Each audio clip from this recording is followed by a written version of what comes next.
अगर आप best cashback credit card ढूंढ रहे हो तो आप सही वीडियो पर हो। आज हम बात करने वाले हैं Airtel axis bank credit card के बारे में।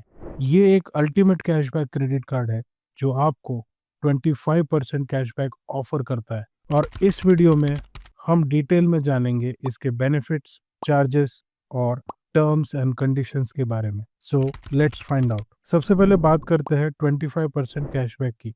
अगर आप एयरटेल यूजर हो तो आपको मिलता है पूरा 25% कैशबैक आपके एयरटेल मोबाइल, ब्रॉडबैंड और डीटीएच बिल पेमेंट्स पर। लेकिन ये पेमेंट आपको एयरटेल थैंक्स ऐप के जरिए ही करनी होगी। अगर आप ये पेमेंट किसी दूसरे पेमेंट ऐप्स जैसे पेटीएम या फोन पे या डायरेक्टली एक्सिस बैंक पोर्टल से करते हो तो 25% नहीं मिलेगा। अब आते हैं दूसरे वाव फैक्टर पर, 10% कैशबैक। ये 10% आपको दो जगह मिलता है। पहला यूटिलिटीज और दूसरा प्रेफर्ड मर्चेंट्स। यूटिलिटीज जैसे आपका गैस, इलेक्ट्रिसिटी या वाटर बिल पर 10% कैशबैक मिलेगा। फिर से कंडीशन वही है, पेमेंट एयरटेल थैंक्स ऐप से ही होनी चाहिए। प्रेफर्ड मर्चेंट, आपके 3 फेवरेट ऐप्स स्विगी, जोमेटो और बिग बास्केट पर फ्लैट 10% कैशबैक है। यहाँ आप उनकी ऐप से डायरेक्ट पेमेंट कर सकते हैं। इन सब के अलावा ऑन ऑल अदर स्पेंड्स आपको मिलता है फ्लैट 1% कैश। सुनने में तो ये अल्टीमेट लग रहा है, 25%, 10%, 1% कैशबैक, लेकिन इसमें कुछ कंडीशंस है जैसे कैशबैक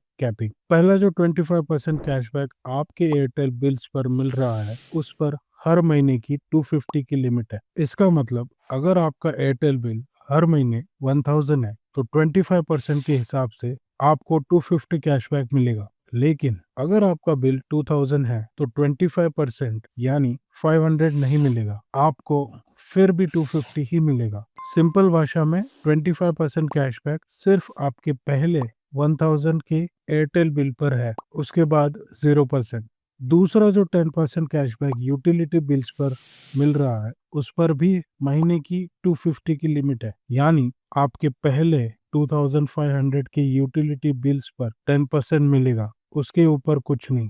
तीसरा जो 10% cashback Swiggy, Zomato, big basket पर मिल रहा है उस पर टोटल मिलाकर हर महीने 500 की लिमिट है। मतलब आपने एक महीने में 2000 स्विगी, 2000 जोमेटो और 2000 बिग बास्केट पर खर्च किए तो 10% यानी 600 नहीं मिलेगा। मैक्स लिमिट 500 ही है, उतना ही मिलेगा। और जो 1% कैशबैक है उस पर कोई कैपिंग नहीं है, लेकिन उसमें एक्सक्लूजन्स है जैसे fuel spend, wallet load, rent payment, insurance payment, jewellery purchase, EMI transaction, इन सब पर आपको 1% नहीं मिलेगा। तो क्या ये कार्ड लेना भी चाहिए? आइए इसकी फीस और ज्वाइनिंग बेनिफिट्स को कंपेयर करते हैं। इस कार्ड की ज्वाइनिंग फी है 500 प्लस जीएसटी यानी 590। लेकिन जैसे ही आपको कार्ड मिलता है और आप 30 दिन के अंदर पहला ट्रांजैक्शन करते हो, चाहे वो 100 रुपए का ही क्यों ना हो, आपको 500 का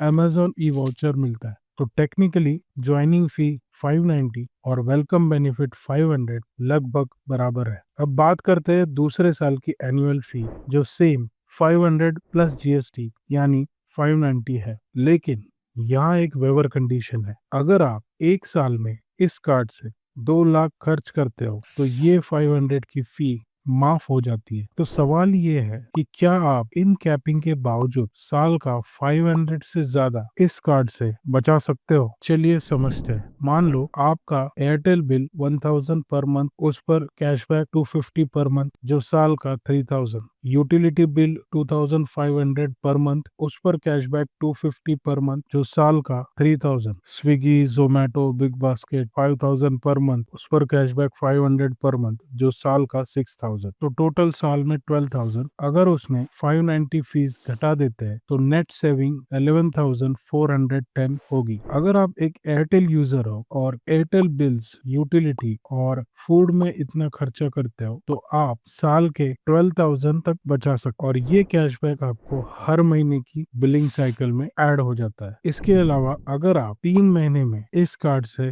50,000 खर्च करते हो तो आपको 4 complimentary domestic airport lounge visits मिलती है। इसके अलावा 1% का फ्यूल सरचार्ज वेवर भी मिलता है जो 400 से 4000 के ट्रांजैक्शन पर वैलिड है और हर महीने मैक्स 500 की लिमिट है। तो Airtel axis bank credit card एक अल्टीमेट कैशबैक क्रेडिट कार्ड है, लेकिन एक स्पेसिफिक यूजर के लिए। तो मिलते हैं नेक्स्ट वीडियो में। गुड।